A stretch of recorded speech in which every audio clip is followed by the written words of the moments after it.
তো good evening প্রিয় দর্শক। তো আজকে আমি আরেকটি অমর দিয়া সিরিয়ালের আপডেট দিয়ে এসেছি। তো চলুন ভিডিওটা শুরু করার সময় সমগ্র ভিডিওটা শুরু করা যাক। তো এইদিকে অমর দিয়া ঈশানী অর্থাৎ পিনাকির স্ত্রীর ভূমিকা যিনি ভূমিকা করছেন তিনি বাণীকে থাপ্পড় মেরে বললেন যে তুমি বাড়ির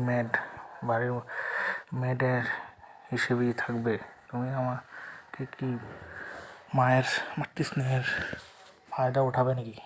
এবং সেই পারে বাণী বলছে যে আমার ছোটোবেলা থেকে কোনো মা নেই, তাই তুমি যে আমাকে শাসন করতে চাও তাহলে শাসন করতে পারবে। তাই তার